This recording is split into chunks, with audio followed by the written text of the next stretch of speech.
Hey, good morning leaders. Hari Kamis, waktunya kita bicara tentang marketing lagi. Nah, teman-teman yang tahu ya, setiap kali saya bicara marketing, kita tidak bicara tentang closing. Ya, banyak orang yang menyalahartikan marketing itu sebagai selling. Not the same. Itu beda, tapi memang masih sepupu. Nah, kalau Anda baru join vlog ini, Anda baru join di saya punya Instagram. Thank you for untuk follow saya, untuk follow Instagram saya.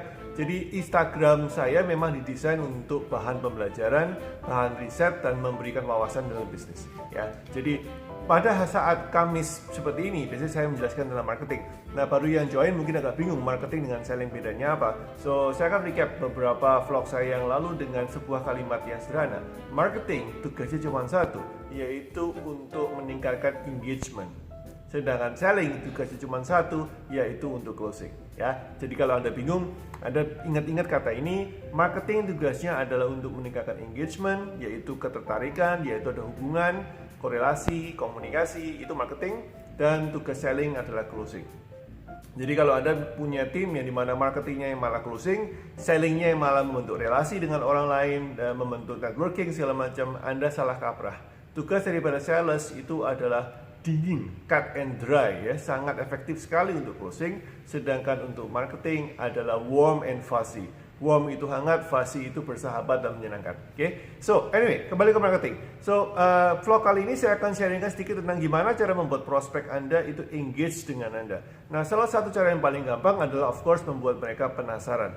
Penasaran dengan apa? Nah, ini ya. Saya akan sharingkan 6 poin, di mana saya kira ada 6 poin yang akan membuat prospek Anda lebih dekat dan meningkatkan engagement. Apa sih engagement itu? Engagement tadi saya katakan, mereka ketertarikannya ada, kemudian mereka ingin tanya tentang produk Anda, mereka ingin tahu tentang servis Anda, dan seterusnya, dan mereka terlibat dalam konversasi yang tidak cuma sekali saja.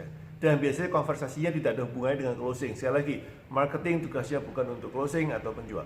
Oke? Alright, so ada 6. Yang pertama adalah sell the dream. Ketika Anda membuat prospek Anda ketarik atau market Anda tertarik dengan Anda, your first job adalah sell the dream, paint the dream. Paint itu melukis ya, lukiskan mimpi Anda. Nah, setiap orang seperti saya sering katakan adalah makhluk yang egois. Dia tidak peduli dengan produk Anda, dia tidak peduli dengan servis Anda, dia tidak peduli dengan Anda dan company Anda. Yang dia pedulikan adalah diri sendiri. Tepatnya adalah jika Anda menawarkan sesuatu, Anda mengedukasi produk dan servis Anda, maka dia ingin tahu apakah saya setelah menjadi konsumen Anda, konsumen sales tadi, konsumen marketing tadi, produk tadi akan menjadi lebih baik dari sebelumnya. So they want to know. Ingat, di level ini mereka nggak mau beli. Mereka cuma pengen tahu apakah yang Anda omongkan ini membantu saya lebih baik.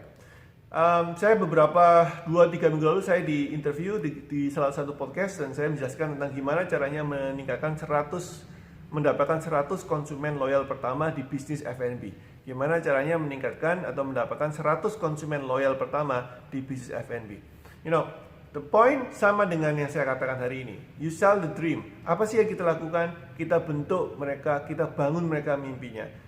Setiap minggu saya minta di podcast tadi saya katakan setiap minggu saya minta Anda untuk mengirimkan sebuah formulir yang WA bisa, melalui internet bisa, melalui offline bisa, melalui tertulis bisa kalau Anda konvensional, yang menyatakan saya ingin membentuk makanan yang enak sekali. Maka saya minta Anda untuk pilih makanan seperti apa yang Anda suka. Apakah seperti merek A, merek B, atau merek C.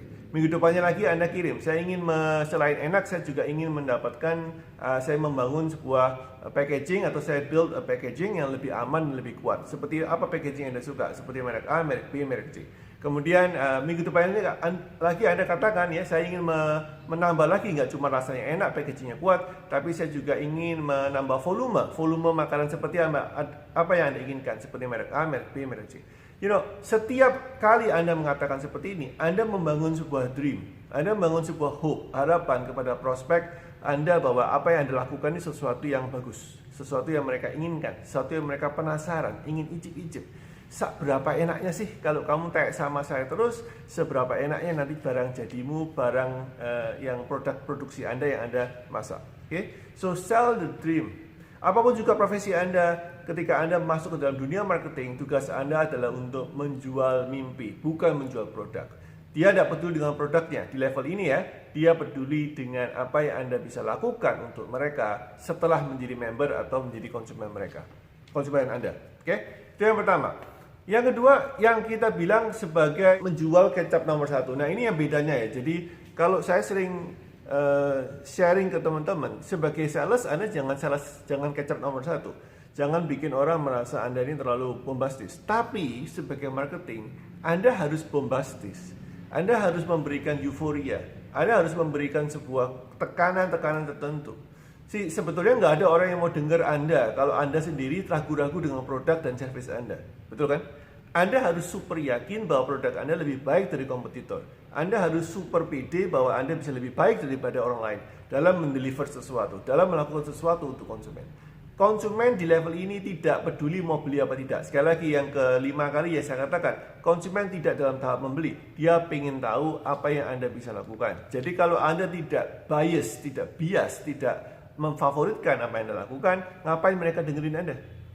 Ngapain saya nonton film? Kalau filmnya itu isinya adalah di mana penjahatnya yang menang, lakonnya yang kalah. Ya, itu kan tidak menarik buat saya. Walaupun saya tahu dalam dunia nyata banyak orang baiknya yang kalah, orang jahatnya menang. Tapi saya ketika nonton film, saya ingin tahu sesuatu yang sifatnya idealis. Nah, ketika Anda sebagai marketing, Anda mesti menjual mimpi dan Anda harus menjadi orang yang kecap nomor 1. Tapi harus ada komparasinya. Dibandingkan siapa? Dibandingkan apa lebih baik? Sehingga orang tertarik. Menarik ya.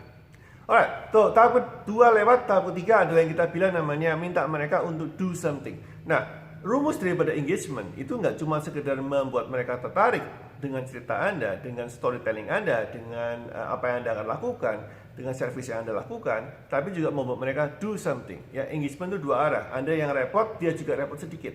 Anda repot banyak, dia repot sedikit. Nah, gimana membuat prospek yang belum beli repot? Anda bisa bilang ini, tolong Pak cek di website saya, nanti sore saya telepon lagi.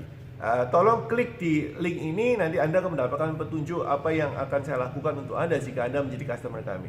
Oh tolong, dan seterusnya. Buat mereka kasih sesuatu, kasih PR kepada mereka.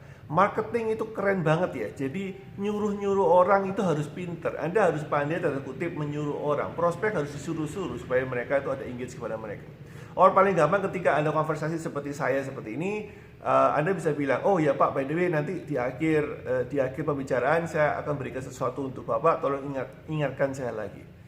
Oh ya, by the way saya ada ingat satu hal, tapi itu penting nanti kalau saya ngomong sekarang akan memotong konversasi kita, tapi tolong ingatkan ya Pak, ya Bu ya, nanti di akhir sesi, di akhir konversasi tolong saya diingatkan apa yang mau saya katakan.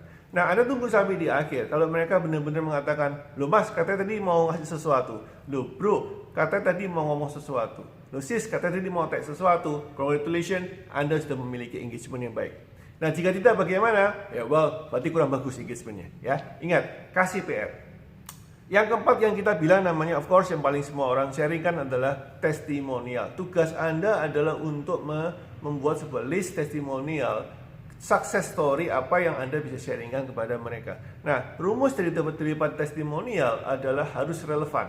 Jadi Anda tidak bisa bilang, saya tidak usah ngomong testimonial ya, semua orang paham ya. Jadi saya selalu melihat bahwa banyak orang testimonial tidak relevan. Anda mesti punya kayak kamus testimonial. Jika saya menghadapi dengan ibu-ibu, testimonial apa yang mesti saya katakan? Jika saya menghadapi dengan para remaja, testimonial apa yang saya mesti katakan? Jika segmen Anda banyak ya. Jika saya ngomong dengan bapak-bapak, testimonial mana yang saya keluarkan? Jadi Anda punya amunisi testimonial itu yang relevan. Kalau enggak, mereka akan they don't care ya, karena mereka ingin melihat contoh yang udah berhasil dengan produk ataupun jasa Anda. Ya, berikut yang kelima adalah ajak mereka untuk berpikir dengan Anda. Nah, ini salah satu PR lagi yang penting ya. Jadi kadang-kadang kalau Anda punya bisnis yang kompleks seperti B2B, ya kalau B2C mungkin enggak, tapi kalau B2B, business to business, Anda konsultan atau Anda seorang arsitek atau Anda seorang apapun juga yang berhubungan dengan business to business, maka Anda bisa bilang, Pak, ini kalau deal, saya harus minta disupport dengan misalkan bagian IT. Atau kalau supaya ini deal, supaya ini bisa ada progresnya, tim Bapak yang bagian HR harus ikut meeting ini. Gimana Pak caranya supaya kita bisa mendapatkan meeting dengan HR? Menurut Bapak enaknya bagaimana? Menurut Ibu bagaimana caranya supaya tim IT bisa setuju dengan proyek ini? Minta mereka mikir. Again, PR yang kedua. Engagement itu dua arah ya. Anda juga mikir, mereka juga mikir. Nah, buat mereka untuk kasih usul, oh kalau tim IT saya biasanya nggak mau kalau hari Rabu, hari Kamis saja Pak kita meeting, right? So itu adalah salah satu yang saya suka minta kepada prospek ketika saya jadi marketer, menawarkan jasa coaching, jasa training, jasa pelatihan. Saya selalu bilang, tolong siapkan tim ini. Jadi minta mereka, ini kok marketing nyuruh-nyuruh, tapi that's the point, engagement dua arah. And finally nomor 6 adalah Anda mesti membuat sebuah skenario namanya what if, ya. Jadi what if ini adalah seperti ini, before, after. Anda simpulkan dari nomor 1, 2, 3, 4, 5, Anda buat sebuah skenario. Pak, Bu, jadi kesimpulan sementara adalah ketika Bapak join dengan member kita atau menjadi bagian dari member kita, ini yang akan Bapak akan lakukan, ini akan Bapak dapatkan, ini adalah Bapak yang dapat progresnya, perbedaannya apa dengan sebelum join dan setelah join.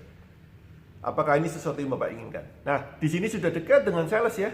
Setelah sebentar lagi Anda akan masuk ke dalam dunia sales, yaitu tentang closing teknik dan handling objection, which is di lain kesempatan saya akan ngomongkan. Tapi poin saya adalah 1, 2, 3, 4, 5 dan 6 adalah yang terakhir kuncinya. Buat skenario if you join, before and after. So guys, itu caranya membuat konsumen atau prospek calon konsumen Anda penasaran dengan Anda, sehingga Anda bisa menjadi marketer yang lebih efektif dan konsumen Anda bisa lebih gampang closingnya. Konsumen atau prospek yang sudah penasaran lebih gampang closingnya daripada yang belum penasaran. Tugas siapa bikin penasaran? Marketer. Semoga bermanfaat. I see you tomorrow my friend. Bye bye.